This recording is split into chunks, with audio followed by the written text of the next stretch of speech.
Donc, on est dans la paracha de Chaye Sarah, donc page 112 dans le Chumash. Vayou Chaye Sarah. Donc, Vayou Chaye Sarah, voici les années de Sarah, Mea Shana, Ve'esrim Shana, Ve'shema Shanim. Elle avait 100 ans, 20 ans et 7 ans. Chez Chaye Sarah, voici, donc, elles étaient les années de Sarah. Matamot Sarah, Bekeriat Arba.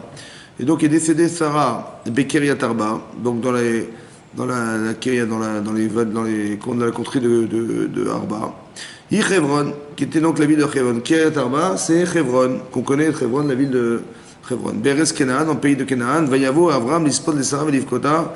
Est arrivé Avram, l'Ispod, les Sarah. Donc, l'Ispod, il a fait l'oraison funèbre de Sarah, et Velivkota, il l'a pleuré. Donc, les gens qui ont reçu Avram là-bas à Kiryat Arba, ils ont pleuré Sarah, et donc il a fait l'oraison funèbre de sa femme. Velivkota, il l'a pleuré. Vous avez vu qu'il y a un petit caf ou pas? Hein? Velivkota, il y a un petit kaf. Bizarrement, il y a un petit kaf dans le mot Velivkota. Et dans le Sefer Torah, c'est pareil. Dans le Sefer Torah, hein, il y a un petit kaf aussi. Vous voyez, bizarrement. Et pourquoi? Alors, la Chachamim d'expliquer qu'Abraham, il a pleuré sa femme. Mais il n'a pas regretté ce qu'il a fait. Ça veut dire que Rachid expliquait ici qu'elle est morte à la suite de quoi? Sarah, elle est morte à la suite du fait qu'elle a entendu que, voilà, elle a su que son fils allait mourir. Et elle a pu supporter. Et donc, elle est morte de crise cardiaque. Maintenant, ce qu'on apprend ici, qu'est-ce qu'on tire de cet enseignement? Oui, parce qu'il est malheureux, il est douloureux. C'est que, quelque part, hein, quand Avram est descendu de Har Moria, là où il a fait la Kedat Yitzhak, oui, il a appris que sa femme est morte parce qu'il a failli tuer son fils. Et ça, elle n'a pas supporté. Ça va? Donc, qu'est-ce que, logiquement, il aurait dû penser? Il dit, mais si je n'avais pas fait la Kedah, elle serait vivante. Maintenant, pourquoi on a juxtaposé dans sa vie deux situations qui sont extrêmes?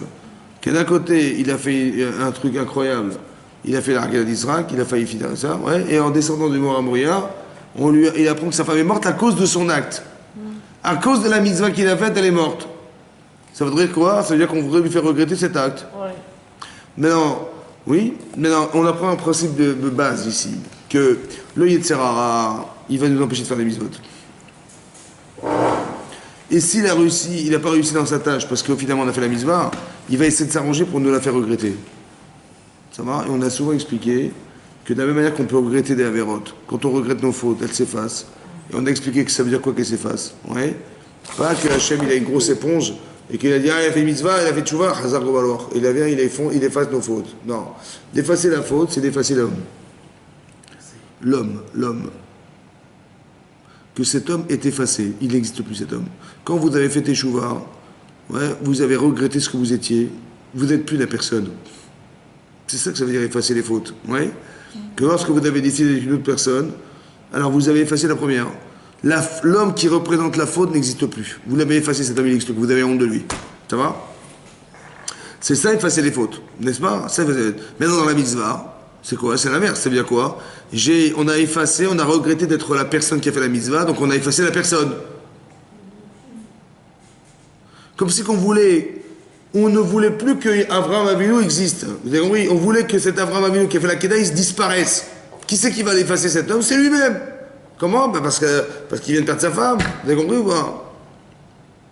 Le Yetzer Hara, il veut faire ça. Ça, c'est le regard qu'on a sur le Yetzer Hara. C'est-à-dire qu'il y a un mauvais penchant qui a été créé, qui n'est que là pour nous détruire. Donc on voudrait détruire cet homme. En fait, on voudrait détruire l'événement et détruire l'homme qui a créé l'événement, qui était la Kedat Yitzhak. On a expliqué, vous vous rappelez qu'on a dit que qu'est-ce qu'on a gagné de la Kedat Yitzhak? Ouais. Pourquoi Abraham Avinu voulait absolument faire un acte? Vous voyez, vous vous rappelez? On a dit. Bah, c'est pas grave. C'est pas grave, ça permet de cailler, quoi. Maintenant, qu'est-ce que je voulais vous dire? Hein? Qu'est-ce qu'on a gagné du sacrifice d'Israël? On a expliqué, comme ça dit le Midrash, qu'on a eu Rosh Hashanah. Maintenant, quel rapport y a-t-il entre le rat et le porc? Le rapport y a-t-il entre la Kedat Yitzhak et Rosh Hashanah? Vous voyez? Qu'est-ce que ça a à voir? On l'a expliqué comme ça. Avraham Avinu, il a fait un acte qui va au-delà de l'intellect, au-delà de l'humain. Mais qu'est-ce qu'il a gagné de faire un acte au-delà de l'humain? Oui, c'est vrai que c'est incompréhensible ce qu'on lui demande. En fait, on a dit comme ça, que quand j'accepte qu'Hachem me demande au-delà de l'humain, si je suis un homme intelligent, je vais a priori refuser. Si je suis humain, je vais refuser. Ouais, si on est humain, on ne peut pas tuer ses enfants. C'est marrant. Qu'est-ce que voulait Hachem? On a expliqué ce que voulait Hachem. Ouais, c'est comme ça. Quand on est très intelligent, très sensible, très construit, on ne va jamais accepter une chose pareille. Le problème, c'est que, pourquoi je vais refuser de faire une chose pareille? Parce que humainement, c'est insupportable. C'est vrai ou pas? Mais est-ce qu'Hachem, il se concentre dans l'humain, Hachem? Il se concentre dans l'humain, Hachem, ou il est bien au-delà de l'humain, Hachem? Bien de l'humain. Donc, en fait, qu'est-ce qu'il voulait faire, Hachem, en proposant à Abraham de faire la Hakeda? Qu'est-ce qu'il voulait proposer à Hachem, Philippe? Il voulait proposer à Hachem d'accepter Hachem au-delà de sa conception humaine. Vous comprenez ce principe ou pas? Qu'est-ce que voulait Hachem en proposant à Abraham Avinu de faire la Kedat Yitzhak? Il voulait proposer à Hachem, Abraham, d'avoir une conception d'Hachem, ça veut dire d'accepter l'ordre d'Hachem au-delà de sa conception à lui. Ça veut dire quoi? Ne pas enfermer Hachem dans ce que tu crois de lui, mais d'accepter qu'il existe au-delà de ta conception. Ça veut dire quoi? Pour moi, ça veut dire, clairement, ça veut dire que Hachem, il n'existe pas dans ce que tu crois seulement de lui. Tu dis, moi, Hachem, il est gentil, il est bon, tu crois qu'Hachem, c'est que ça? Hein, tu crois vraiment? Hachem, il fait la Guéda. Pourquoi faire? Pour dire, tu vas accepter de me faire exister au-delà de ce que tu conçois. On a dit, et ensemble, on a dit comme ça. Dieu, il est limité ou pas? Non. Et moi, je suis limité ou pas? Oui. Et mon intelligence? Oui. Et ma compréhension? Oui. Donc quand j'enferme Hachem dans ce que je crois de lui, est-ce que c'est ça qu'il est Hachem? Non. Alors Hachem, il dit, tu sais ce que tu vas faire? Tu vas me faire exister dans quelque chose que tu ne comprendras pas. T'as un gros Yitzhara, attention, hein, parce que c'est pas logique. Hein. Mais en vérité, est-ce que tu croyais que ta logique était la mienne? Alors tu vas faire quelque chose qui va de ta limite. Pourquoi faire? Pour arriver à faire qu'Hachem il existe, non pas seulement dans ce que tu crois, mais même dans ce que tu ne comprends pas. Ça va? Mais ça veut dire quoi pour moi? Ça veut dire comme ça. Puisqu'on est limité intellectuellement, extrêmement limité,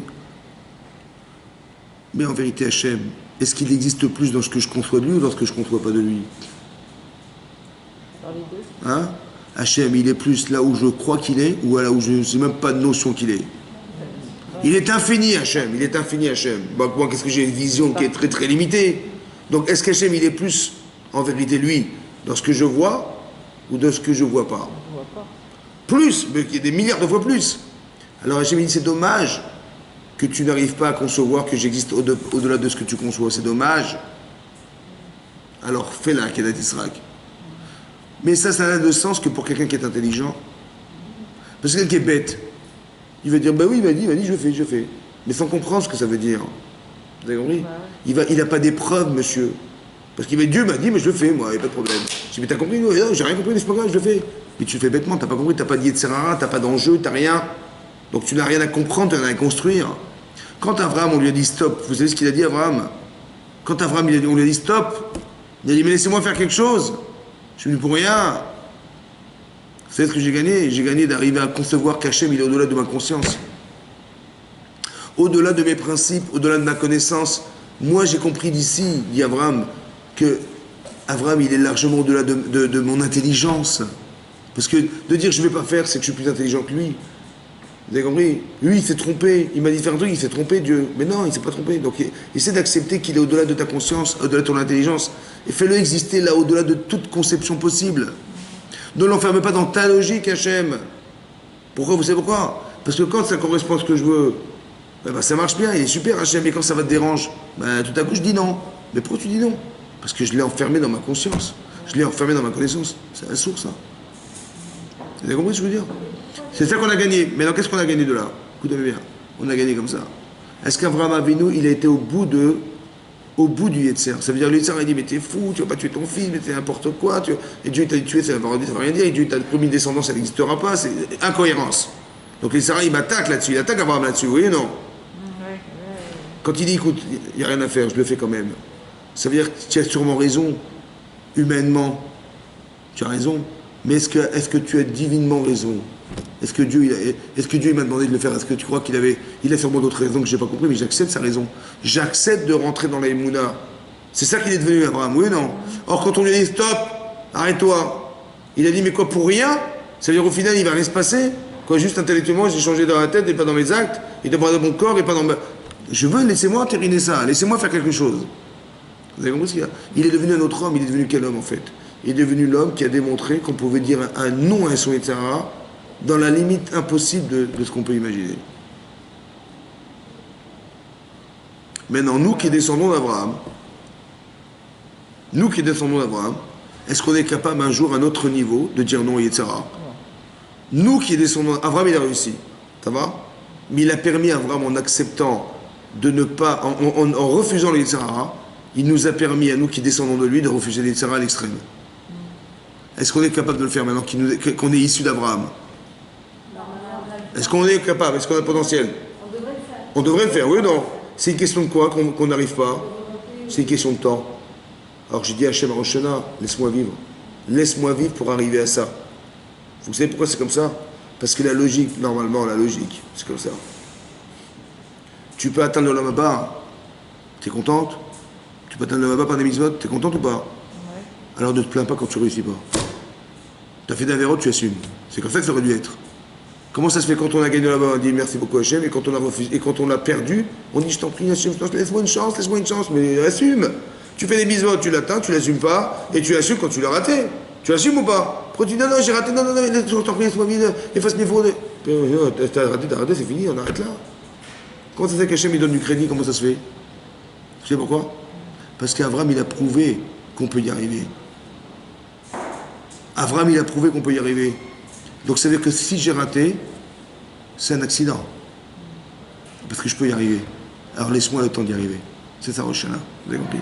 Donc c'était une mise incroyable, extraordinaire ou pas? Qu'il a réussi à faire. Alors vous savez ce qu'on va faire? Pour finaliser Abraham Avinu, on va le mettre dans une situation qui va tout faire contrebalancer ce qu'il a réussi à devenir. La mort de sa femme. Ça veut dire que d'un côté, il a fait une mitzvah fantastique. Mais d'un côté, on voudrait lui faire regretter cet acte. Que de quelle manière? On dirait, ta femme elle est morte. À cause de quoi? Parce que le monsieur, il a fait la Kedat Yisrak. Qu'est-ce que ça veut dire pour vous, ça? Pourquoi jamais il fait une chose pareille? C'est dur quand même, hein?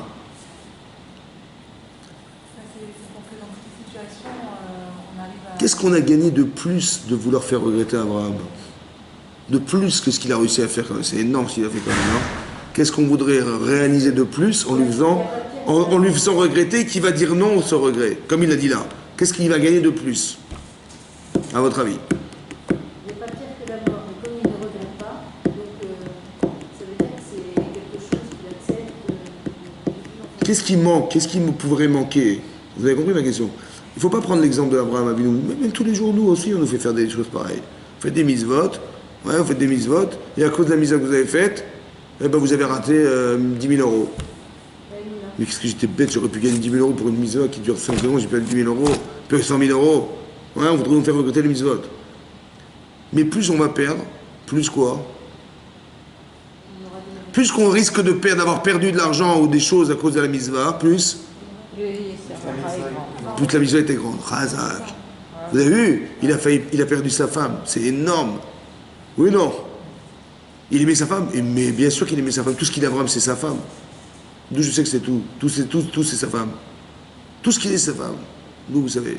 Ah, il a eu du mal à avoir d'enfant. Tout ce qu'il est, c'est sa femme. D'où vous savez? Vous savez pourquoi? Vous savez pourquoi? Parce que vous avez lu la paracha ou pas? Qu'est-ce qui se passe après la mort de Sarah? Il va l'enterrer, après qu'est-ce qui se passe? Bah, Abraham, il va dire Eliezer, il faut trouver une femme pour Yitzhak. Donc on va trouver Rivka. Est-ce qu'on parle d'Abraham après? Dans la Torah, on parle d'Abraham? Il avait quel âge, Abraham, quand il a perdu sa femme? Quel âge il avait Yitzhak, là? Quand il a fait la raquette d'Abour? Combien? Non. 33. 30? 30? 37. 37 ans. Donc il a eu à quel âge Abraham? Il a eu à quel âge son enfant Abraham? À 90, c'est sa femme. Lui, il avait quel âge? 100 ans. Et là, il avait 37 ans, son fils. Donc il avait quel âge Abraham? 137 ans. Il a vécu jusqu'à quel âge? 175. 175 moins 137. Combien? 175 ans moins 137 ans. Ça fait combien d'années? 40 ans. 38 ans, Khazak. 38 ans, Khazak au Valo. Heureusement que j'étais là. 38 ans. 38 ans. Il a vécu 38 ans après ça, là. Pourquoi on n'en parle pas d'Abraham? Après sa mort, après la mort de sa femme, on ne parle plus d'Abraham. Il a vécu 38 ans. Il y a de quoi parler d'Abraham, 38 ans. Il y a de quoi parler. Avec une Akéda en fin de paracha. 38 ans de sa vie, on peut parler ou pas? On ne parle plus de lui. Pourquoi on ne parle plus de lui? Parce que, Parce qu'Abraham, il n'intéresse plus la Torah après la mort de sa femme. Fut, oulala. Fut, oulala. Vous avez compris? Abraham, il n'est plus rien sans sa femme. Après, on parle d'un nouveau couple. Ah, Yitzhak et Rivka, c'est terminé. Abraham, c'est terminé. Pourquoi? Parce qu'il a plus sa femme. Ça, je voulais vous dire. Que c'est après, c'est la mort de sa femme. Donc, c'est pas simple ce qu'il a perdu. Est-ce que vous comprenez que c'est pas simple ce qu'il a perdu? C'est pas simple son Yitzhak. Il n'est pas simple son Yitzhak. De regretter sa mitzvah. Parce qu'il a perdu l'essentiel de sa vie. Il a failli perdre son fils qui était l'essentiel de son avenir. Il perd l'essentiel de son présent et de son passé avec sa femme. C'est énorme ce qui se passe là. Il va pas pleurer, il va pas regretter. Ça veut dire quoi? Ça veut dire comme ça, écoutez-moi bien. Si on regrette ce qu'on a fait un jour, est-ce que c'était entier, ce qu'on a fait? non. Parce que je vous explique le principe, il est comme ça. Il faut comprendre la logique de ça. La logique, c'est quoi la logique? D'un côté, il perd sa femme. D'un côté, il a fait une grande mitzvah. Ça va? S'il regrette ce qu'il a fait à cause d'elle, c'est que quoi? Mais ça veut dire que quoi? Qu'est-ce qui pèse plus lourd? Bah, sa femme. Sa femme, elle pèse plus lourd que ça. Oui ou non? Ne pas regretter, c'est quoi dire? Pas chas shalom dire que sa femme, elle est moins imposante que son mitzvah. C'est qu'il ne faut pas se mélanger. Il ne faut pas tout mélanger. Il faut apprendre encore autre chose. Qui c'est qui lui a fait croire que c'était sa femme qui est morte qui a occasionné qui regrette la mitzvah? Parce que, comme par hasard, elle est morte à cause du fait que son fils est mort. Elle a failli mourir, oui ou non? Ça, c'est ce que j'ai vu, c'est ce que j'ai cru, oui ou non? Mais entre nous, elle devait mourir ou pas? Oui. C'est sûr ou pas? Oui. Est-ce que sa mort est liée à cet événement? Non. Ou elle est indépendante? Seulement, on a rattaché l'événement à sa mort. C'est comme ça qu'il faut comprendre. Le Yetzer Hara, il a fait coïncider les deux situations pour faire. Pour dire, tu vois, ça à cause de ça. En vérité, c'est faux. Elle est morte parce qu'elle devait mourir. Maintenant, nous, on a fait coïncider la situation. Est-ce qu'on peut mourir d'une chose indépendante de soi? Non, c'est Hachem qui a décidé. Vous comprenez ou pas? Ouais. Très intéressant de voir qu'il ne faut pas faire d'amalgame. Le Yetzer Hara, il veut nous faire l'amalgame en rapprochant deux images. Mais en vérité, elle est morte pour des raisons qui sont propres à elle. C'est vrai que c'est à cause, mais c'est pas l'événement qui l'a tuée. Elle devait mourir. Ça va? Et nous, on veut rapprocher les deux images pour nous faire croire que c'est ça à cause de ça. Et donc, regrette ce que tu as fait, parce que, vous avez compris? Ça, c'est une chose qu'il faut comprendre. La deuxième chose qu'il faut comprendre, c'est que en disant non à ce qu'il a vu, il va dire oui à autre chose. Plus fort encore que ce qu'il avait dit oui au départ. Parce qu'on a rajouté sa femme au milieu. Ça veut dire qu'Hachem, qu'est-ce qu'il voulait? Il voulait finaliser cet acte jusque-là. Tellement il est important cet acte-là qu'il a fait d'avoir refusé de tuer son enfant. Pour que nous, un jour, on soit les héritiers de l'entité profonde de ce qu'il a réussi à faire en faisant la Kedat Yitzhak. Parce que je vous explique un truc. S'il avait dit « Ah, je regrette », c'est qu'il y avait qu'une faille dans son acte. Au départ, puisqu'il a regretté. Alors pour ne pas qu'il regrette, alors on a finalisé sa mitzvah en lui proposant de regretter son acte. Et ça, il ne l'a pas fait. Il n'a pas regretté. Donc il a complètement finalisé l'acte de la Kedat Yitzhak. Vous avez compris comment ça marche? Comprenez-le comme un schéma, dorénavant, de provocation du Yetzer. Quand vous voyez ça dans votre vie, vous rigolez maintenant. Parce que vous avez vu, il nous arrivera des situations où il faudra nous faire regretter des mitzvot. Je rigole. Quand j'ai compris maintenant, je rigole. Parce que je dis que le Yetzer, il voulait me rouler, mais non, je ne veux pas regretter. Au contraire, je vais renforcer. Parce que ce qu'on m'a proposé, ouais, on voudrait me faire regretter mon passé. On voudrait me faire regretter, vous avez compris? Je dis, mais qu'est-ce que tu avances dans ta vie? T'as vu d'où tu viens? Il dit, Sarah, allez, laisse tomber, c'est pas pour toi. Vous avez vu, il voulait me faire regretter ma mitzvah. Moi, je suis en train d'avancer, je fais tchouva, j'avance. Il dit, mais qu'est-ce que tu vas avancer? Où tu vas avancer? Qu'est-ce que tu as vu ce que tu as fait? T'as vu d'où tu viens? Tu as compris ça? C'est le cheshbon, on le fait. Je dis, au contraire, plus il est fort, plus je me dis à l'inverse. Le Sarah, il voudrait me faire m'arrêter, mais ça veut dire que j'ai beaucoup à gagner de continuer. Je rigole maintenant. Vous avez compris comment c'est comme ça qu'il faut comprendre dorénavant. Vous allez faire des misotes, on va vous les faire regretter. Ça va? Vous dites, tu vois, j'ai fait Shabbat et j'ai perdu de l'argent à un concert à Shabbat. J'ai fait machin, t'as vu? Je gagnais mieux ma vie avant, je gagne moins ma vie maintenant, vous me faire regretter. Mais non, t'as pas compris. Tout ce que tu as gagné, tu l'as gagné. Est-ce que tu as failli gagner? Est-ce que tu croyais d'avoir gagné? En vérité, tu n'avais rien gagné. Cet argent, tu vas voir, il va se disperser dans des bêtises. Tu vas voir. Il n'y a pas de bracha là-dedans. Il ne peut pas y avoir de bracha contre Hachem. Vous avez compris ou pas? Qui c'est qui donne la bracha? C'est Hachem. Et moi, je croyais en faisant pas Shabbat, je vais gagner mieux. Tu rigoles, quoi. Ah, tu vois, ah oui, physiquement, tu vois que tu gagnes plus, en vérité. Mais cet argent, tu verras qu'il n'y a pas de bracha là-dedans. Et regarde sur le futur, tu verras. Tous les gens qui ont essayé de gagner là-dedans, ils ont perdu. Et tous ceux qui ont été forts, ils ont gagné autrement. Vous avez compris ce que je veux dire? C'est de la bêtise. Parce que c'est nous faire croire qu'on veut conjuguer deux images. Tu vois? Comme par hasard, on gagne plus d'argent Shabbat. Comme par hasard. Le lundi non, le mardi non, le mercredi non, le dimanche tout est fermé. Et le Shabbat, on gagne plus. Bizarre, non? Tu dis, comment je vais faire, non? Tu dis, ben, j'ai fermé et je gagne moins. C'est possible que je gagne moins, c'est possible. Hein? C'est possible que je gagne plus, mais je gagne moins. Et j'ai moins gagné, alors je vais regretter, je vais revoir la boutique. Vous avez compris? Pourquoi il y a ça là? Pourquoi j'ai finalement moins gagné? Tu vois, c'est pour me faire regretter, mais c'est parce que tu croyais que c'était lié. En fait, c'est pas lié. La part d'un, ça n'a rien à voir. C'est Hachem qui décide. C'est Sarah qui a voulu mettre en phase ces deux jours-là, hein, pour te dire, tu vois, l'un occasionne l'autre. Et tu verras les pronostics, les problématiques, les machins, toutes les potentialités, etc. On va te faire croire que c'est comme ça. En fait, c'est faux. Mais il faut être mamine, hein, c'est pas évident. Hein. Parce que tu verras que sur du long terme, tu verras que c'était faux. Tu as compris? C'est ça qu'on apprend d'ici. Ensuite, il y a un autre passage qui m'intéresse, c'est le suivant. Il y a comme Abraham. Après ça, Abraham, il va se lever. Mais Al-Pénéméto, devant son mort, qui était sa femme, va y d'abord El-Pénéchet, les morts. Il va parler aux habitants de Chet. Le Chet, c'est l'endroit, le nom des habitants qui habitaient l'endroit où il a perdu sa femme. Ger Vetoshav Anochim Achem, il leur a dit, voilà, je suis un étranger devant vous. Achuzat Kever Imachem, donnez-moi une Achuzat Kever, un héritage d'un tombeau, Ve'ekbera Metim Elefanai, et j'enterrai mon mort devant moi. Ve'yarnu Benechet et Abraham, les morts lourds. Et donc les habitants de Chet ont dit à Abraham en lui disant, Shemaouni, écoute-nous, Shemainu, Adoni Asnasi Elohim Ata, notre maître, tu es le prince de Dieu. C'est-à-dire qu'il était reconnu, Abraham, comme avoir une proximité avec Hachem extraordinaire. Bedochenu, Bimimcha, Keverenu, Kvoret Metecha. Choisis ton tombeau et enterre ton mort là-bas. Ish Bimenu, Kivro, le Yuchre, le Bimenu, Mekol, donc personne ne refusera, t'empêchera d'enterrer ton mort, donc choisis un tombeau et enterre. Ben, il y a comme Abraham. Il s'est levé, Abraham, il s'est prosterné devant eux. Il leur a dit dans ces paroles-là, si ça vous dérange pas, on va dire, faites-moi rencontrer Ephron. Dit le Midrash Rabbah, pourquoi il était voir Ephron? À qui appartenait cette grotte? Qu'est-ce qu'elle avait de cette grotte spéciale? Il dit que je crois que c'est marqué que quand il a cherché un bélier un jour, je crois que c'est le bélier de la Kedar, il a couru vers ce bélier, il est amené devant cette grotte. Et là, il a senti quelque chose d'extraordinaire. Il a senti, comme il a vu la colonne de nuit au bout de la montagne, il ressentait la shrina. Il a senti quelque chose d'énorme, le Gan Eden. Il y avait qui enterré là-bas? Il y avait Adam et Chava. Il a dit, c'est là-bas que je vais enterrer ma femme. Parce qu'on lui a fait savoir qu'un jour, ses enfants ils seront aussi enterrés là-bas. Il sera Yaakov, il a dit, je vais enterrer ma femme là-bas.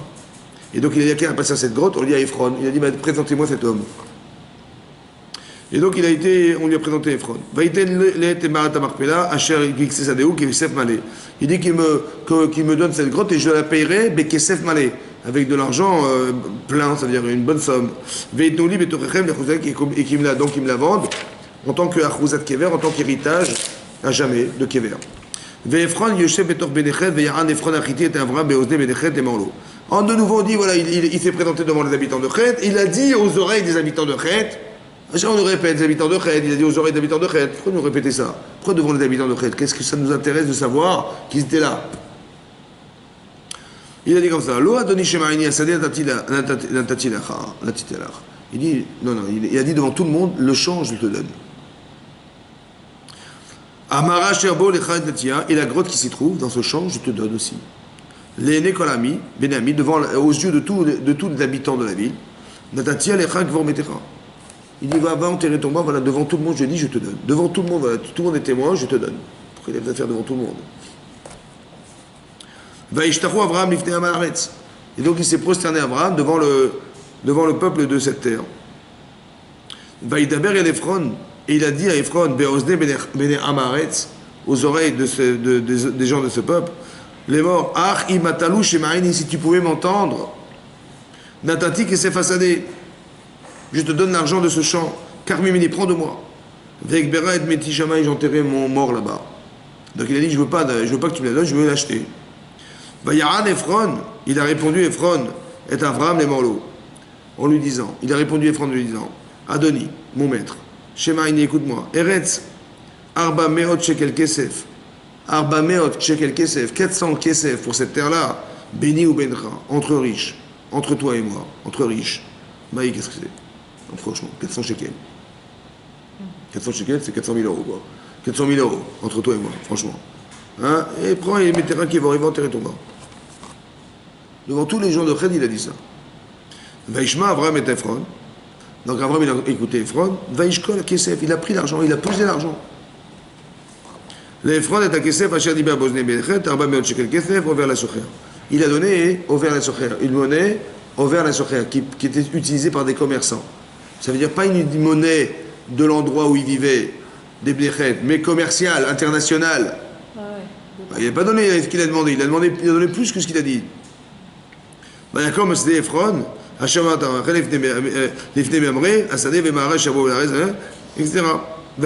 Donc il a acheté cet endroit, il a enterré là-bas.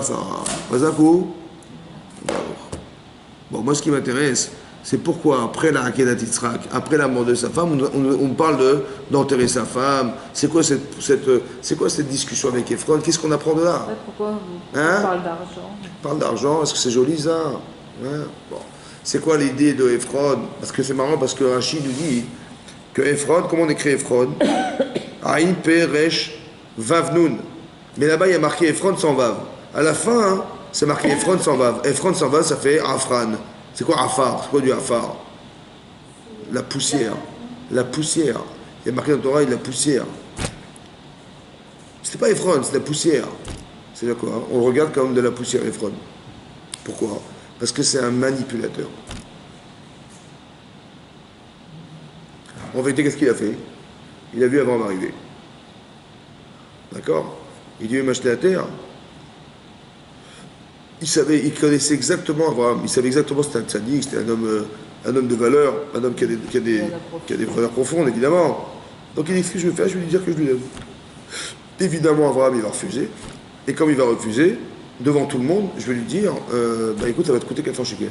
Entre nous. Ça va devant tout le monde. Bon, qu'est-ce qu'il fait, Ephron? Ephron, qu'est-ce qu'il fait? Il exploite la souffrance d'Abraham. Il vient de perdre sa femme. Pompe funèbre. Qu'est-ce qu'il va discuter? D'accord? Par qui pompe funèbre? Il va enterrer sa femme, pompe funèbre. Il va discuter. Et devant tout le monde, il va avoir honte de quoi? De refuser. Donc je vais lui mettre le paquet. Et comment j'ai fait? Je lui ai dit gratuit. Comme ça, je lui ai dit, tu sais ce que je lui ai dit?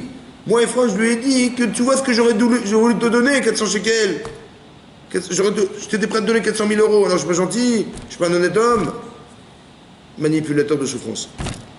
Alors qu'est-ce qu'il est cet homme? C'est un exploitant de la souffrance des autres. Ça veut dire qu'il est en train de s'enrichir sur le dos de la souffrance de gens qui ne pourront jamais refuser. Voilà, monsieur Ephron, Afran, la poussière. Ça va? Vous avez compris? Qu'est-ce qu'il est, Abraham? Abraham, il est quoi, lui? Abraham, c'est Chesed. Ça veut dire quoi? Exactement l'inverse. Il est en souffrance du mal des autres. Quand il est en train de... Il a fait la Brit Mila, il a la chaleur sur la tête. Au lieu de dire, écoutez, je suis désolé, je vais me calmer, je vais aller dormir, je vais me reposer, il est devant sa tente, il attend les gens. Il est en peine de ne pas pouvoir recevoir des autres. Il est en peine de ne pas pouvoir donner aux autres. Et l'autre, il est joyeux d'exploiter la souffrance de ceux qui ont de la peine. Vous avez deux personnages dans la Torah, l'un en face de l'autre à 50 cm. En fait, ils sont à combien de kilomètres? À des kilomètres. Il y a des gens qui sont prêts à souffrir, prêts à accepter de souffrir pour pouvoir permettre à l'autre d'exister, et l'autre qui va exploiter la souffrance de l'autre pour s'enrichir sur son dos. Ça va? Pourquoi Ephron n'a pas d'empathie vis-à-vis d'Abraham? Pourquoi Abraham, pourquoi Ephron, il dit pas le pauvre Abraham, franchement, le pauvre. Mais bien sûr que je ne vais pas lui proposer 400 000 euros, évidemment. Et puis c'est pas grave, on va pas parler d'argent. Enterre ta femme et on verra, on discutera plus tard, mais tu me paieras en 10 fois, c'est pas grave. Pourquoi Ephron, il n'a pas d'empathie vis-à-vis d'Abraham, à votre avis? Pourquoi il raisonne à l'inverse? C'est bizarre quand même, non? Parce qu'il est que sensible à l'argent. Il est insensible au reste. Est-ce que c'est un problème d'argent? Non. Il veut des honneurs. Hein? Il veut des honneurs. Recevoir des honneurs. Je sais pas, non, parce que là, il est... C'est quoi son problème, en fait? C'est quoi? C'est intéressant de réfléchir à ça, parce que c'est à ça qu'il faut jamais ressembler. Vous êtes d'accord ou pas? Alors, si on a compris, on va jamais ressembler. Mais qu'est-ce qu'il faut comprendre?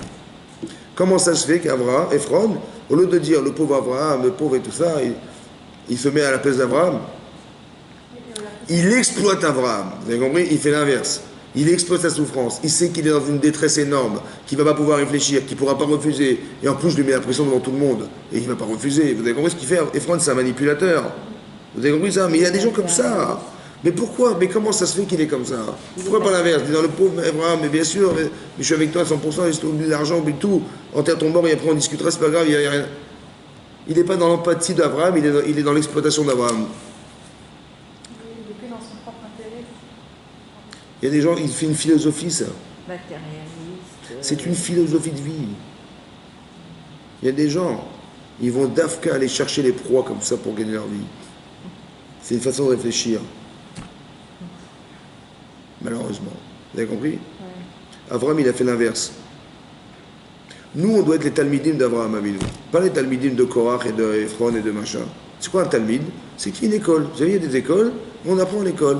Mais Abraham, il avait une yeshiva, il avait une école, il disait, vous savez, il faut partager votre vie avec les autres, il faut entretenir les autres, et pour permettre de quoi? Que l'autre existe. Si tu as les moyens de faire vivre les gens et d'entretenir une société, etc., voilà, je vais t'expliquer comment il faut faire. Tu investis dans la société, et tu verras que les capitaux, tu vas les récupérer, mais c'est pas grave, parce qu'au moins, tu fais un, tu gagnes, et deux, tu fais gagner. C'est ça l'équilibre. Et Franck, qu'est-ce qu'il fait? Il dit, non, les gens, ils souffrent, on va exploiter leur souffrance pour leur soutirer leur argent. Parce que le centre d'intérêt, c'est qui? C'est moi, c'est tout. Vous avez compris? C'est cette façon de cultiver l'existence qui est dramatique. Vous avez compris? Ça peut se passer en société, ça peut se passer en famille, ça peut se passer... ce même schéma, tu peux le transformer dans toutes les situations possibles et imaginables.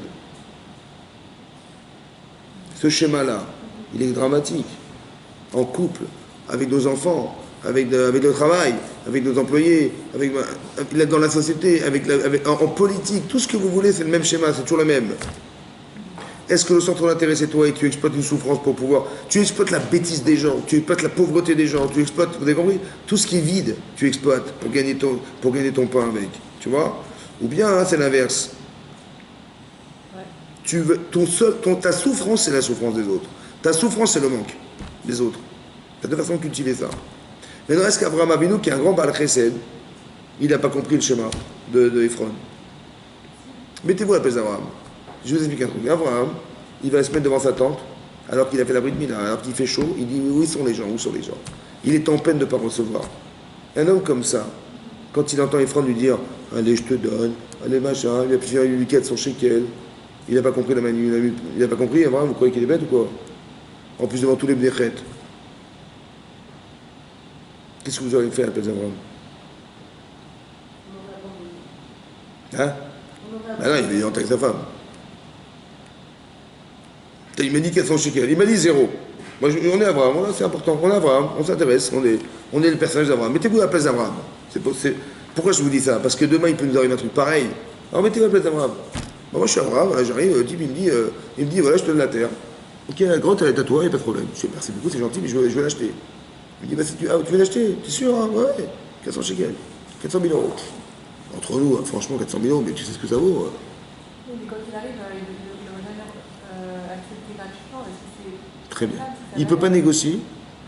Ben non, parce que il entend sa femme ou pas? Attendez, je m'en il ne peut pas négocier. Il va dire, ok, je vais enterrer ma femme. Mais je vais quand même pas... Je vous explique pour deux raisons. Un, j'ai pas envie de perdre 200 000 shekels. 200 000 euros. Et sa femme a de l'importance. Dis-moi, tu m'as dit zéro. Ah bah dis-moi 100 000, 150 000, je comprends, mais pas 400 000, c'est énorme. Ça c'est une chose. Seulement sa femme. Attendez, ça c'est une chose. Deuxième chose, est-ce que c'est pas un chilul Hashem qu'Abraham il accepte d'être un pigeon devant tous les bnéchet? Il y a toute la ville, elle est là, et il dit, monsieur, il dit rien, il accepte. Ça veut dire quoi chez vous, ça? C'est pas Chilou Hachem, ça? Hein? Bah oui. Parce que tu montres. Toi, tu es l'homme de la Torah des Silokimata, tu représentes Hachem, mais tu représentes quoi? Quelqu'un qui se fait rouler dans la farine bêtement comme ça? Hein? C'est ça qu'ils vont montrer? Peut-être qu'il ne veut pas humilier Ephron.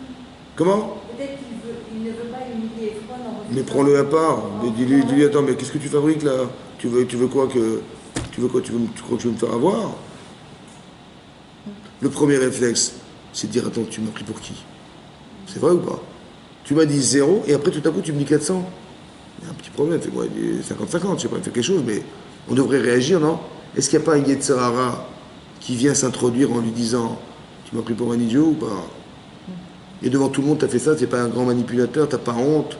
Ouais, c'est ça qui va... Non, oui ou non? Pourquoi Rabbi n'intervient pas? Pourquoi Abraham, il se laisse influencer par cet homme, il tombe sous le coup de l'influence, et à part ça, il est lucide Abraham, et devant tous les béchètes, il a honte de sa vie. Et qu'est-ce qu'il va laisser comme message à Abraham? Ben, tous les religieux, ils se vont rouler. Non? À quoi ça sert d'apprendre la Torah si c'est pour être comme Abraham? C'est ça la référence, oui? Mais si c'est pour être comme ça, mais ça ne m'intéresse pas, moi. Ils ne se rendent pas compte de ce qui se passe ou pas? Qu'est-ce que vous en pensez, vous, les juifs de Saint-Mandé, là? Qu'est-ce que vous auriez fait, vous? Ça, ce que je vous dis, c'est quoi, ça? C'est ce que les Tzara, il me dit.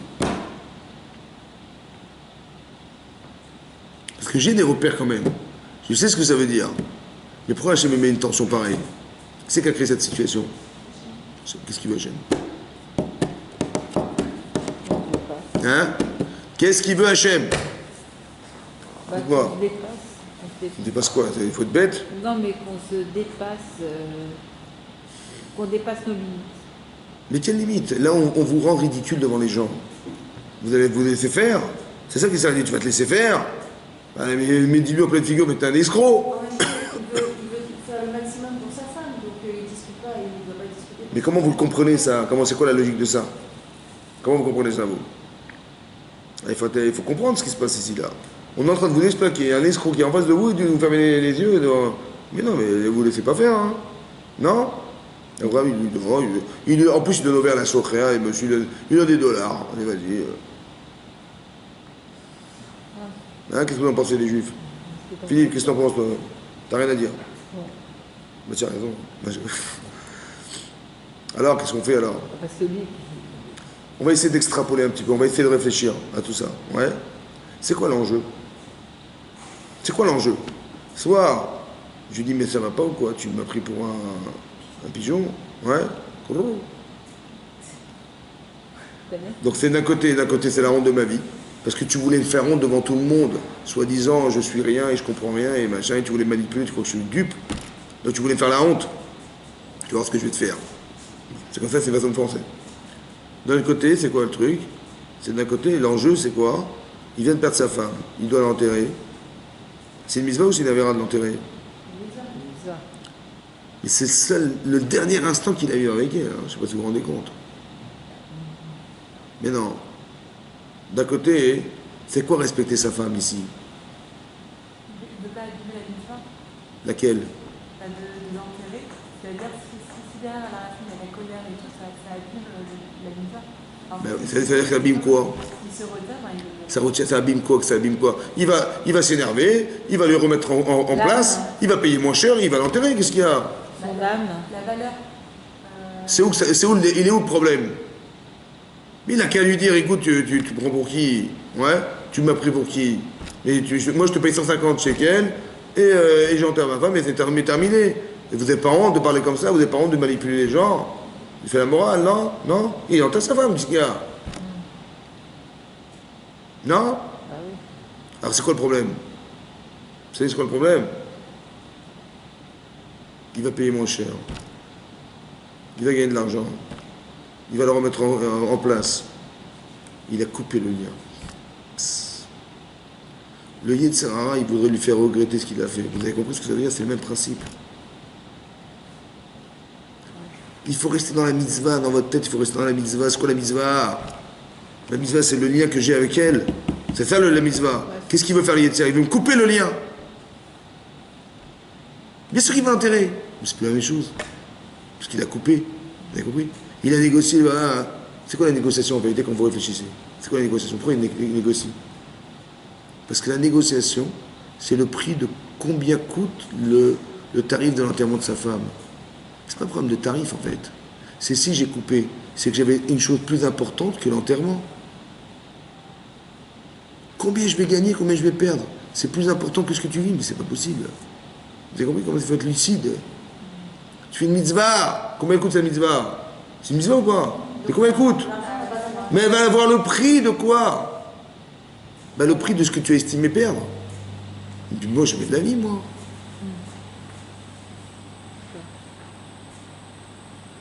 Combien vous savez combien valent vos mitzvot? Est-ce que vous savez combien valent vos mitzvot? Mais moi, je vais vous le dire, moi. Elles valent le prix de ce que vous avez laissé, vous avez fait et vous avez laissé tomber pour faire ce que vous avez dû faire.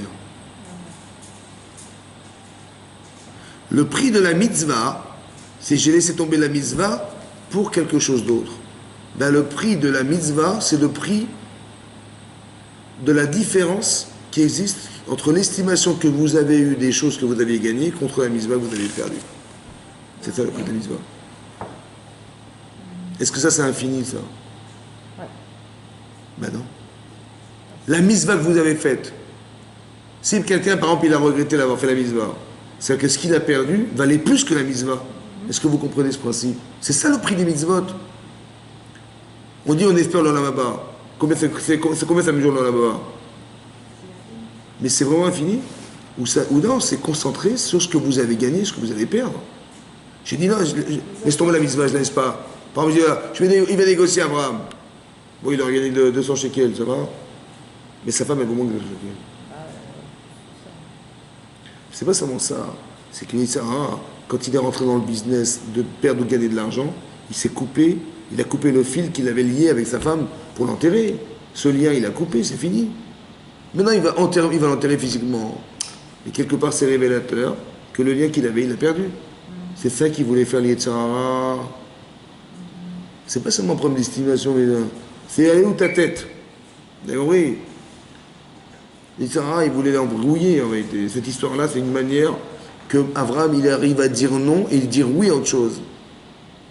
On voudrait nous pousser à l'extérieur. Vous avez compris? Le Sarah, il veut nous pousser à l'extérieur. Il vient, l'autre monsieur négocie, machin. Il est tombé sur un rachat. Après, il est tombé sur un rachat. Parce qu'on voudrait nous faire sortir d'une situation. Il faut comprendre ça. C'est pas seulement c'est pas seulement chez Abraham, c'est un schéma mécanique constant chez nous, qu'à chaque fois qu'on va faire des choses, on va faire des grandes choses, on va nous mettre un type au milieu qui va nous faire sortir du principe, de l'esprit dans lequel on se trouve. Il s'amuse, monsieur, il s'amuse. Vous avez compris ce principe? C'est ça qui est marqué là. On voudrait nous couper la kavana. T'as mis des intentions bonnes, on va t'envoyer quelqu'un qui va vouloir te la casser, ta kavana. Mais quand tu vas dire non, tu vas renforcer la kavana. L'intention profonde que tu avais, tu vas la renforcer. Et tu sais qu'elle est émette parce que tu as dit non à ça et tu as dit oui à ça. En même temps, on ne doit pas être des pigeons. Hein? En même temps, on ne doit pas être des pigeons. Alors écoutez-moi bien. Maintenant, c'est mon kavod contre le sien. C'est le kavod d'Abraham contre celui de sa femme. Si on n'est pas des pigeons, ça veut dire quoi? Ça veut dire qu'il va sortir de ses gonds pour essayer de récupérer quoi? Son kavod. Je dis, mais ta femme, elle est prioritaire. Vous avez compris ça? S'il dit, mais quoi, tu m'as pris pour un idiot? C'est-à-dire que toi, ton kavod, tes honneurs personnels qui sont remis en cause parce que tout le monde à la honte de ta vie, c'est plus fort que l'instant que tu vis. C'est ça que ça veut dire ou pas? Autrement dit, c'est ça que ça veut dire, non? Quand je réfléchis, je me mets d'un côté, je me dis, d'un côté, il a sa femme sur la balance, et de l'autre côté, son kavod à lui. Je dis, mais quoi, mais s'il s'emporte, c'est que dans sa conscience, le kavod qu'avait sa femme et qu'il doit respecter maintenant est moins fort que son kavod à lui qui est remis en cause par l'événement qu'il est en train de vivre. Si je réagis à ça et pas à ça, c'est que l'un est plus fort que l'autre. C'est comme ça qu'il faut le comprendre. C'est logique ou pas? C'est entre notre intérêt personnel et la souffrance. Non, c'est son amour propre. Mais comment tu as osé parler de moi comme ça? Et comment tu as osé me faire croire devant tout le monde que je suis à ce niveau-là? Mais comment tu as osé croire ça? D'accord, il m'a fait honte. Mais c'est quoi qui me fait réagir? C'est ma fierté personnelle, c'est mon honneur à moi, vous avez compris, qui est remise en cause. Tu voulais me faire honte devant tout le monde, t'as pas honte. Ouais. Mais ce cheminement-là, ça veut dire que c'est mon honneur contre les autres. Je suis Mechabed. Dans ce cas, il ne faut pas le dire. Comment? Tu voulais me faire honte. Mais c'est ce qu'il a fait, c'est pour ça qu'il n'a rien dit. Non, mais nous, par Mais, exemple, non, mais attends, entre nous, est-ce qu'Abraham, ça lui a pas traversé l'esprit? c'est évident. Mais il a compris qu'il fallait se taire. C'est ça qui est puissant. Parce qu'il a mis dans son acte une kavana qui est extraordinaire. Il a entériné dans sa faculté à dire non la fonction profonde de respecter la personne. Il a compris ça? Il y a deux façons de voir, c'est ça que je vous explique. Soit je vois de l'extérieur, soit je vois de l'intérieur. La Torah nous dit apprends à voir de l'intérieur. Regarde la kavana que tu construis dans tes actes et pas ce qu'on voudrait faire pour te sortir de cet esprit-là. Parce que ce que tu vas faire maintenant, tu l'as entériné à jamais, c'est à toi, ça t'appartient, c'est terminé. Alors qu'on voudrait te le faire perdre. Ça va? De quelle manière? On t'envoie une situation qui est X, Y, Z, qui fait que voilà, on va te détourner de l'intention que tu avais créée au départ. Tu avais une bonne intention, tu as réussi à faire un truc fantastique, et on voudrait te sortir de là. 1, tu as fait l'Akedat Yitzhak. 2, en apprenant la mort, il n'a pas regretté son acte, il a compris la logique. Et donc il a pleuré sa femme évidemment, mais pas complètement pour ne pas montrer qu'il a regretté ce qu'il a fait. Et après encore, on veut encore forcer la dose en lui disant, hein, tu vois, on t'envoie Ephron maintenant. Vous avez compris comment ça se passe? C'est un cheminement très intéressant que la Torah nous décline ici. Il faut bien décrypter la situation pour comprendre des cheminements qui ont été organisés pour aboutir à quelque chose de fantastique qui est d'être entier dans sa pensée, dans ses actes, dans sa misva. Abraham, il savait que sa femme devait mourir ou il a fait... Non, il ne savait pas, il apprend. Lui, il pense, non, mais il fait le lien avec la Kedat, Évidemment. alors que vous dites... Mais on lui fait savoir, il a compris qu'elle est morte. On Elle est sait morte. qu'elle devait mourir. J'ai compris. Après, il faut comprendre derrière ça qu'il y a deux choses à décliner. C'est pas parce qu'elle a écouté la Kedah qu'elle devait mourir. Parce que normalement, on ne peut pas mourir sans faute, sans quelque chose qui est déclinable chez elle. Donc elle est morte pour des raisons qui sont propres à elle. Mais ça a été entériné à cause de la Kedah. Vous avez compris?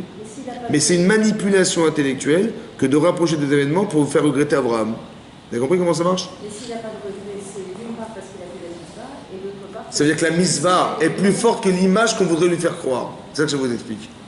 Que l'image qu'on voudrait lui faire croire, en rapprochant de deux idées. Celle de la mort de sa femme et la Kedat Yitzhak. Vous avez compris? Ça, il n'accepte pas ça. Ça, c'est une manipulation de Yitzhak qu'il a tout à fait accepté. Et il a dit, je ne rentre pas dans ce jeu. Vous avez compris? Il n'y a pas de lien. On voudrait nous faire croire des liens, il n'y en a pas en fait. Il y en a un physiquement, mais fondamentalement c'est faux. Quand vous dites, qui c'est qui a détruit le Beth Amikdash? Ben c'est Titus, c'est Nebuchadnezzar, Nebuchadnezzar. Ouais? Oui, non. Mais c'est pas marqué comme ça, on va marqué à cause de la haine gratuite. C'est qu'il y a la forme et le fond. Vous avez compris? La forme, on croit que c'est Titus. Donc on va faire de la politique, tu as compris, ça n'a aucun rapport. C'est le problème, c'est toi, c'est tout. On ne va pas chercher la politique, on va se mettre bien avec eux, ça n'a aucun rapport. C'est comme je dis, il y a de l'antisémitisme, c'est parce qu'on est juif. Ben, on ne sera plus juif, terminé, on n'est plus juif, ça n'a plus d'antisémitisme. Vous avez compris? On est dans la forme, Vous avez compris, c'est l'inverse. Vous avez compris ce que je veux dire? Il faut arrêter de croire ce qu'on voit, c'est ça que je vous explique. Il faut être subtil et il faut être profond. Parce qu'on voudrait faire perdre. Toi, t'es profond, t'es tsanoua, t'es pudique, t'as des valeurs, t'as des machins, on voudrait te les enlever, ces valeurs. Est-ce que toi, tu vas t'accepter de les perdre ou pas? C'est toi qui décides. Alors, on va te créer des situations où il faut te battre. Pour garder tes valeurs, pour te battre contre des choses, pour arriver à forcer la chose et que, donc, émotionnellement, on voulait te faire honte, et ben non, tu t'en renforces et tu dis non. Vous avez compris ce qui se passe? C'est ça le jeu. À tous les niveaux, c'est comme ça. En fait, on voudrait que tu sois maître de tes émotions, que tu sois maître de ton corps.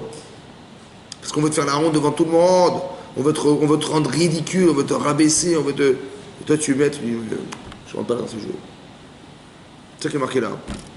La Kedat Yitzhak. C'est ça qui est marqué là, qu'après la Kedah, il y a eu la mort de sa femme, et ça c'est le schéma qu'il faut comprendre pour arriver à voir le lien entre les événements et voir comment c'est... Il y a une organisation manipulatrice qui voudra nous faire perdre ce qu'on a acquis dans la vie. Et nous, on est forts, ouais. Mais pour ça, il faut bien sûr connaître la Torah, évidemment.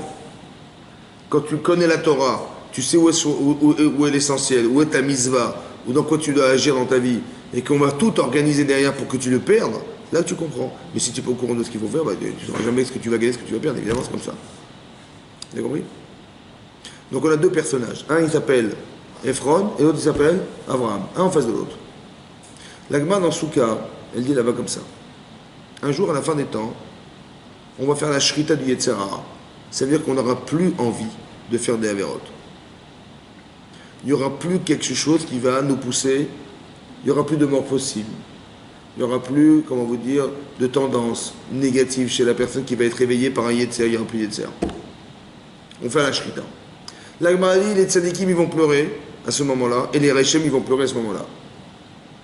Les tzadikim, ils vont pleurer de voir qu'est-ce qu'ils ont gagné. On va leur montrer les Yetzirah. Il est grand comme une montagne, qui est Argevoa, comme une montagne très haute. Ils vont voir un monument énormissime. On va devant eux, qui était la représentation du Yetzer. Il dit, Krol Kavod, voilà ce que tu as gagné. Il va pleurer de joie. Il a gagné ça, comment j'ai fait? Et les Rechaim, ils vont voir les Yetzirah, Kirchut Asea, comme le fil d'un cheveu. Un cheveu, c'est fin. Le fil du cheveu. C'est-à-dire que le cheveu, il est composé de fils. Un fil, voilà, dit Sarah. Comme si on dit, ouais, c'est ça qui m'a gagné, j'ai perdu le Olam Haba à cause de ça. Ils vont pleurer, les gens, de voir ça. Le tzaddik, il va voir comme une grande montagne. Le rachat comme un fil. Alors moi, j'ai juste pas compris un truc. Deux choses, j'ai pas compris. On fait la shrita du Yetzer. Donc il n'y a plus de Yetzer. Donc on va ouvrir le rideau. On dit, voilà, c'était ça Yetzirah. Ça va? Comment ça se fait qu'il n'a pas la même vision pour les deux? Le tzaddik, il va avoir une montagne, l'autre, il va avoir un fil. Le fil d'un cheveu, comment c'est possible que ce n'est pas la même image? Pourquoi on ne voit pas la même chose? Le tzaddik et le rachid ne voient pas la même chose, comment c'est possible? On parle du même Yetzer, oui ou non? Ils ne vont pas appréhender de la même façon. Donc qu'est-ce qu'on voit finalement? Sa vision. On voit sa vision.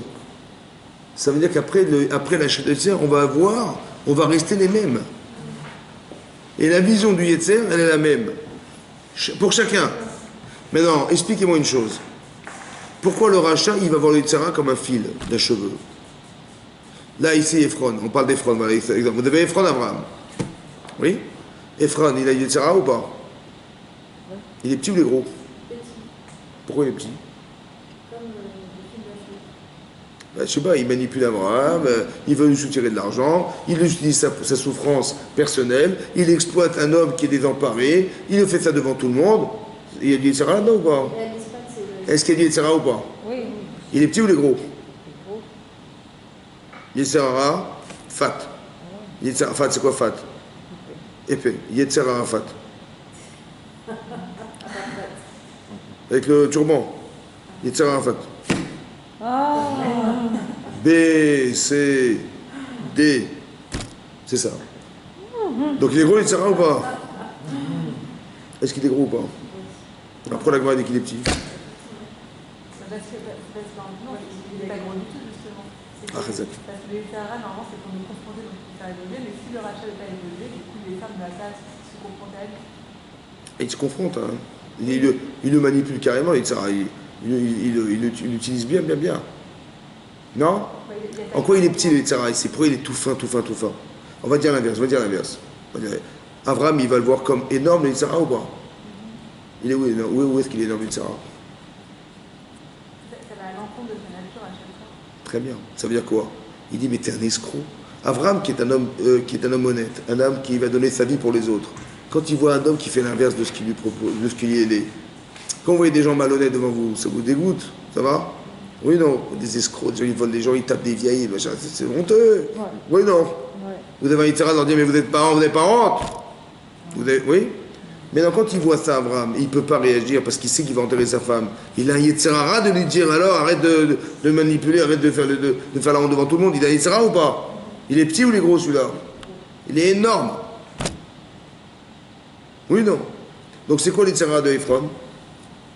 Qui est petit, lui, comment il est petit? Vous savez pourquoi il est petit? Vous savez pourquoi il est petit? Parce qu'il n'y en a pas. Il dit, mais c'est la vie. Encore une fois, c'est sa philosophie. Il a la philosophie du Yetzer, celui-là. Vous avez compris? C'est bien comme ça. Quand tu vois un type fragile comme ça, il dit, mais c'est superbe. Enfin, je vais vendre ma terre. Tu vois pas qu'il y a une serre là-dedans? Il dit qu'il y a une serre de quoi? Mais c'est comme ça, il faut gagner sa vie. Comme les gens vous disent, il dit, mais tu vois pas que tu es malhonnête? Mais il dit, mais si t'es pas malhonnête, tu pourras jamais gagner ta vie correctement. C'est vrai ou pas? Hein? Oui ou non? Ça veut dire qu'il est le Yetzirara, lui. Tu dis, mais c'est grave ce que tu fais. Tu dis, mais tu vois pas qu'il est comme ça, Yetzirara, tu vois pas qu'il est. Il dit, mais où est le problème? Il est pro, il a de l'argent, il est bête, il est en train d'enterrer sa femme, il est dans une situation désastreuse. Mais moi, c'est fantastique ou pas? Magnifique. Vous avez compris ou pas? Comme le type, il dit, je vais voir des gens, la porte, elle est mal fermée. Et ben, je lui dis, madame, vous inquiétez pas, la porte, vous avez l'assurance, eh ben, c'est pas grave, on va casser la serrure, et vous allez payer 1400 euros, l'assurance vous êtes remboursé, quel est le problème? Alors qu'avec une radio en plastique, il ouvre la porte. C'est facile ou pas? Je dis, t'es un escroc. Je dis, quel escroc? L'assurance, elle paye, qu'est-ce qui me casse la tête? Je dis, c'est honteux ce que tu fais, c'est malhonnête ce que tu fais. Tu voles les gens, tu voles l'assurance. Mais on va. Il est où l'Yitzhara? Il n'y en a pas. C'est la vie, c'est comme ça. Kechut Seara. Vous savez pourquoi il est fin le Yitzhara? Il n'est pas gros? Parce que plus que le bien, il n'est pas honnête, le monsieur n'est pas honnête. Donc il n'est pas malhonnête. Il n'est pas contredit. Par quoi il est contredit? Par rien. Donc il est où l'Yitzhara? Il n'y en a pas. Pour qui il y a du Yitzhara? Quelqu'un qui est très très religieux, honnête. Ouais. Et là, on lui propose l'inverse. Tu dis, ah, comment je vais faire? Il sait que c'est pas bien. Il sait que le Yitzhara, il lui propose un truc pas bien. Ça va ou pas? Mais d'où il sait? Parce qu'il sait ce qui est bien. Donc il sait ce qui est pas bien. Mais le type qui est malhonnête, il voit pas, il a jamais su ce qui était bien. Où est-ce que c'est mal? Donc le Yitzhara, il est tout fin. Il est le Yetzer, en fait. Il a la philosophie du Yetzer, donc il peut pas se contredire parce que c'est ça qu'il veut faire. Il veut exploiter les gens qui sont dans la souffrance, il va les exploiter pour leur soutirer de l'argent. C'est pour ça qu'il a ouvert sa boutique. Pompe funèbre. Tu gagne sa vie comment? Il gagne sa vie, les gens qui ont de l'argent et qui ne savent pas comment enterrer un, mais venez chez moi. Je vais vous l'enterrer, moi. Et vas-y, le type, il est comme un fou, il a enterré sa femme, son père et sa mère, et il lui demande je sais pas combien de milliers d'euros pour l'exploitation de la souffrance des gens. C'est une philosophie, en fait, vous avez compris? C'est un mécanisme que le type, il a emprunté pour. Donc il n'a pas dit de Sarah, ce monsieur-là. Pourquoi il n'a pas? Parce qu'il n'y a rien qui contredit cette situation. Si je peux gagner de l'argent comme ça facilement, mais qu'est-ce qui me casse la tête? Les gens allaient travailler durement. Mais non, voilà, c'est simple. Moi, je suis chacham, moi. Vous avez compris? Mais il est le chacham du Yetzer, celui-là. Il n'est pas contredit par cette situation. Et quand tu dis, mais c'est honteux ce que tu fais. Pourquoi c'est honteux? Parce que moi, je sais ce qui est honnête. Et je sais ce que tu fais qui est malhonnête. Mais lui, il ne le voit pas, lui. C'est ça qu'il n'y a pas de Yetzer, vous avez compris? Il est comme un fil d'un cheveu. Il ne le voit pas, l'Yetzer, parce qu'il n'y en a pas. Mais quel est le problème? Il faut bien gagner sa vie, là. Vous avez compris comment ça marche? C'est ça, Ephron. Ephron, c'est un homme qui ne se rend même pas compte que ce qu'il fait, c'est désastreux. C'est honteux. C'est-à-dire qu'il est dans une inconscience. C'est comment il peut faire tchouva, celui-là? La seule manière, c'est de lui apprendre à être un homme honnête. Et là, il va voir que finalement, il aurait pu être celui-là. Et qu'il est exactement l'inverse. Il dit, oh là, j'ai fait une grosse bêtise, là, franchement, j'ai... Il a compris. Il y a des gens, on ne peut pas les rattraper. Des gens, on les rattrape. Ça dépend de leur capacité à s'accepter. Ou accepter ce qu'on leur dit. Il y a des gens qui disent, tu comprends rien. En fait, ça ne l'intéresse pas de comprendre, parce que s'il comprend, il va remettre toute sa vie en cause, c'est pas possible. Donc il va refuser. Ça va? Je dis, ok, mais ton avenir, de quoi il est fait? Tu as compris ça? C'est-à-dire qu'il y a des gens qui sont rattrapables, qui ne sont pas rattrapables. Ça dépend de l'entêtement qu'il a de ne jamais vouloir perdre. C'est ça, Ephron. Par exemple, vous avez Korach et vous avez Moshe Rabbeinu. Maintenant, Korach, il a carrément perdu la tête. Il dit, écoute, tiens, l'imposteur, frustré à mort qu'il était d'avoir perdu le droit d'être le chef de la tribu de Kehat. Il va remettre en question Moshe Rabbeinu, il est frustré à mort. Bon, qu'est-ce qu'il fait Hachem? Qu'est-ce qu'il fait Moshe? Il dit, il n'y a pas de problème. Ou tu es Kohen Gadol ou tu meurs. C'est comme tu veux. Mais dans un type normal, il va dire, ouais, c'est bon, ça va, je vais blaguer. C'est-à-dire que la mort est plus forte que le désir. Normalement. Oui? La mort, elle est plus forte que le désir qu'il a d'être Kohen Gadol. Oui ou non? Oui ou non? Bon, finalement, qu'est-ce qui s'est passé? Il s'est entêté, il est mort. Qu'est-ce que vous apprenez de là? Ben, moi, je me suis dit un jour, mais moi, je me serais mis après la place de mon cher ami. Je dis, peut-être j'ai fait une gaffe. Peut-être j'étais pas l'homme de la situation. Peut-être j'étais trop loin. Peut-être j'étais. Non. Je disais, je lui ai proposé ça ou ça, mais finalement, il s'est suicidé, quoi. J'ai fait une gaffe. J'aurais jamais dû faire ça. Non, c'est pas marqué dans le Torah qu'il a regretté Moshe. Ça veut dire qu'il y a des gens, ils sont suicidaires. Ça veut dire que les gens, ils sont tellement têtus et bornés, acharnés à leur truc, ils voient même pas qu'il y a du Yetzer, c'est impossible de les ramener, ces gens-là. C'est ça que j'ai appris d'ici. Il n'y a plus de façon de les ramener. Ben, la preuve. Il y a des gens, ils meurent de leur faute. Ça veut dire quoi, ils meurent de leur faute? Ils meurent de l'entêtement et de l'acharnement à vouloir avoir raison. Il n'y a pas de Il faut un peu d'humilité dans la vie. Il faut un peu d'humilité, un peu de tsnout, un peu de pudeur, un peu d'avoir peur de se tromper, un peu de quelque chose quand même. Vous avez compris ce qui se passe? Il y a un type qui est sûr de lui à 150%, il peut même contre Moshe Rabbeinu, il va aller. Intéressant. Il ne faut pas avoir des regrets des fois en disant ah ça j'aurais pas dû faire ça, j'aurais pas dû dire ça. Non, des fois vous voyez des gens, ils sont bornés à mort, ouais, mais vous pouvez rien faire, c'est eux qui se bloquent. Vous avez compris? Mais ça, c'est qu'il n'y a pas d'Yetzer en fait, ça je vous explique. Il est sûr de son fait. Il ne voit pas d'Yetzera derrière. Vous vous dites, mais attends, tu sais de qui tu parles, tu revendiques la Keuna Gdola, tu es le Kohen Gadol. Mais qui c'est qui a dit que tu as existé, toi? Ben, c'est Moshe. Mais Moshe, c'est un imposteur.